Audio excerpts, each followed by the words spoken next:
In the ancient city of Benares, a grand festival filled the air with music and laughter.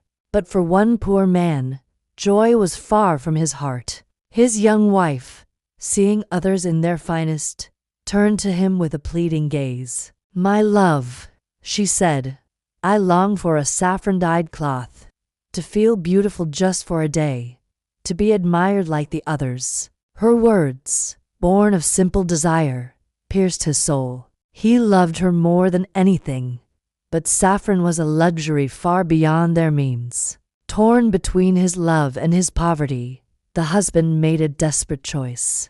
Under the cover of dusk, he crept into the king's royal vats where the precious saffron dye was kept. He just wanted a small amount, enough to bring a smile to his wife's face. But his stealth was short-lived.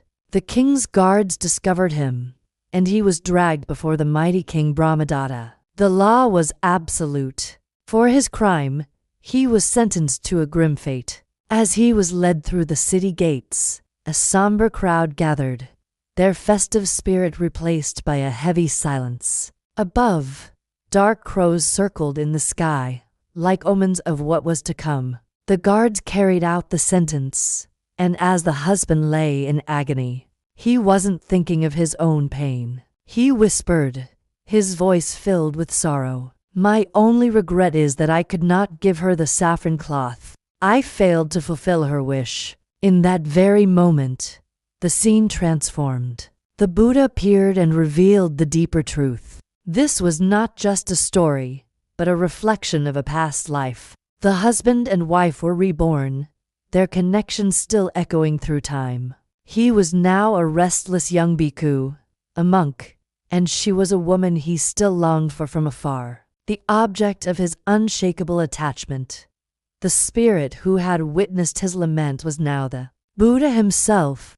The Buddha spoke with gentle authority. "See how desire leads to suffering. It is a chain that binds you across lifetimes." The young monk looked at his own saffron robes, the very color that had caused such sorrow. He finally understood. The craving that had driven him to ruin in the past was the same force distracting him from his spiritual path now. With newfound clarity, he bowed his head, choosing mindfulness over his endless longing. The path to true peace, he realized, was not in satisfying desire, but in letting it go. This story teaches us a timeless lesson. We must learn to conquer our desires, or they will surely conquer us.